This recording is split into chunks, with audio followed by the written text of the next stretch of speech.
Identité culturelle et relations interculturelles, partie 2. Relations interculturelles.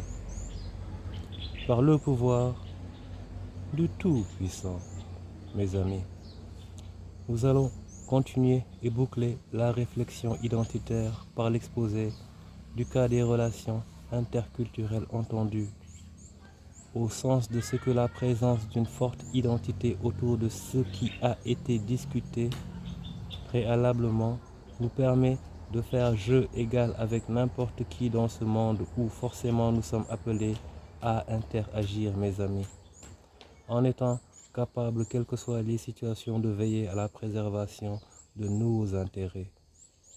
C'est de cela essentiellement qu'il s'agit, se mettre bien à l'aise pour évoluer, mes amis, évoluer à notre avantage en bénéficiant de nos avantages. L'approche méthodologique sera la même. On va s'appuyer sur le travail du maître, mais exclusivement dans l'objectif pratique pré-exposé, mes amis. Voilà donc ce qu'il en est. Poursuivons.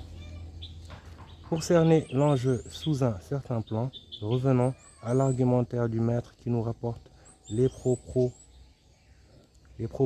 parlants de Jean-Paul Sartre qui disait: ce qui risque de freiner dangereusement l'effort des Noirs pour sortir de notre tutelle, c'est que les annonciateurs de la négritude, l'élite noire lettrée de l'époque, sont contraints de rédiger en français leur évangile. On en est toujours au même point depuis l'époque. Ce qu'il veut dire, c'est que dans cette configuration, il manquera toujours de clarté et de conscience dans ce que nous exprimerons tant que nous n'en aurons pas conscience, car beaucoup de décalages existent, liés, comme le maître l'a montré, aux concepts propres à chaque culture, aux images véhiculées représentant le milieu d'origine et plusieurs autres spécificités. Le mal est déjà fait, mais il n'en demeure pas moins qu'il faille partir d'un niveau de conscience clair de cet état de fait par la collectivité pour arrêter les balbutiements et avancer concrètement. Pour ma part, je pense objectivement que ce n'est pas une fin en soi et que chaque chose en son temps, dans cet océan de priorités que constitue notre libération. Ce qui ne te tue pas te renforce, n'est-ce pas? Et comme l'on vit toujours, soyons conscients de la force héritée de toute cette résilience emmagasinée pour continuer le combat en toute connaissance de cause, mes amis. Le point de départ étant donc que les aliénés soient conscients de leur état de dépossession, celui notamment psychologique qui précéda le reste à travers, entre autres, tout ce que nous avons abordé. Avant d'élaborer des solutions adaptées, mes amis, de sortir des solutions de sortie de crise identitaire, afin de tirer au mieux parti des relations interculturelles, comme je disais tantôt, pour rappel, mes amis, de l'idée centrale du propos du jour. Sartre parle également du français défrancisé dont il s'offusque. À ses suivants, nous disons: stratégie de survie obligeant, nous ne nous adressons pas à la France et n'avons rien à battre de la sacralité qu'elle recherche dans ses formes d'expression de sa langue.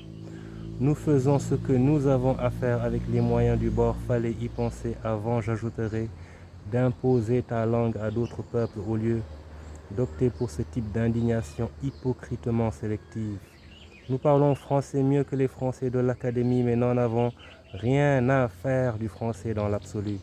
Ça ne nous intéresse absolument pas, car l'Africain le vrai est un maître de la parole, toutes formes et circonstances confondues, et ça, il faut le savoir.